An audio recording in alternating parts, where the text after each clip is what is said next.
Police Minister Bheki Cele is also taking his festive season inspection tour to the West Rand today.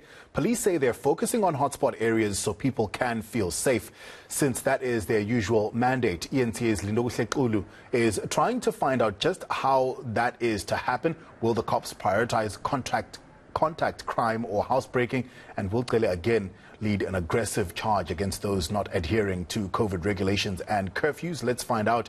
Lindo, what exactly or where exactly are these hotspot areas, and what will the police be focusing on?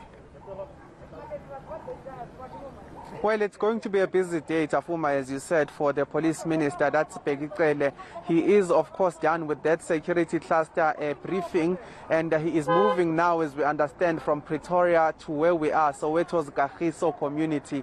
But based on the program that we've been given, it does seem they've identified certain areas, including inside informal settlements, not just roadblocks, but they've identified areas where they believe are problematic when it comes to crime, particularly during this time, which is the festive season. So the minister is expected to come here at the Kagiso police station, Kagiso sports complex, where he will be getting a briefing. Thereafter, we expect him to brief us in terms of what some of those hotspots areas have presented for them to actually identify them. And thereafter, he's expected to just go about an inspection in terms of some of the interventions that they've put in place in terms of those hotspots. But we are of the view and understand that this is on a national scale, something that is happening in each and every community where they've focused on those hotspot areas in terms of crime, and what they are then doing is putting intervention methods. He is coming to Kagiso today. There are certain areas, about 4 venues, where he is expected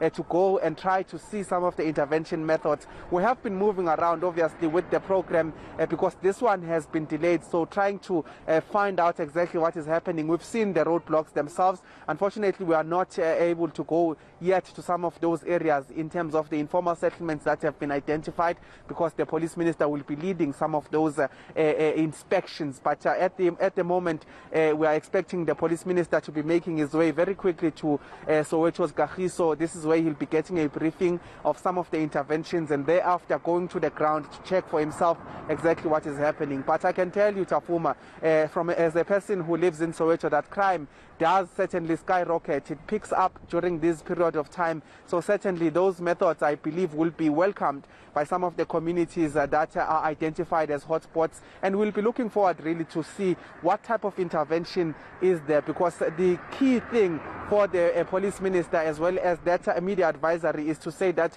they want to see visibility. It's not something we usually see in terms of informal settlements, in terms of the townships in Soweto. But we are looking forward to see exactly what are those interventions that the minister will be inspecting. It will be quite interesting to see how they intervene when it comes to these informal settlements, these townships that are normally they do not see the police visibility you would see in terms of the roads as well as other suburban areas. So we're looking forward to seeing the minister really give us a sense of what those interventions are.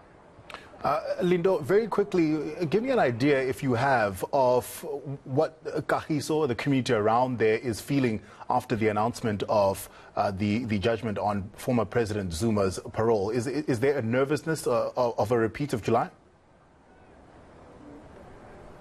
On a general sense, Tafuma, I can say that people would be nervous, especially following those scenes in July when there were reports of this insurrection. But I can tell you that what we are looking forward to is to going into those communities and speaking to them about that. The encouraging thing, particularly in Soweto, was that while there was looting all over, there was a trend that we saw, particularly in Deep Kloof, in Maponya Mall, where communities themselves were protecting the infrastructure and were protecting some of the malls. So we'll be looking to engage with the people as well as we move about with the minister, just to get a sense really of what their stance is and what their lessons are when it comes to what had happened in July. Unfortunately, at this stage, we've just been stationed here where police are supposed to parade. We haven't really gotten an opportunity to speak to some of the community members, but certainly in terms of going into those communities that the minister has identified as hotspot areas, we will be putting some of those questions even to the community leaders to say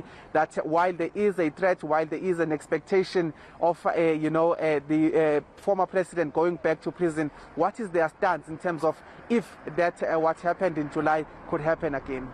All right, Lindo, thank you so much for your time, and we'll be catching up with you later as you tag along with the Minister of Police, our reporter Lindo Kuhlequlu out in Kagiso.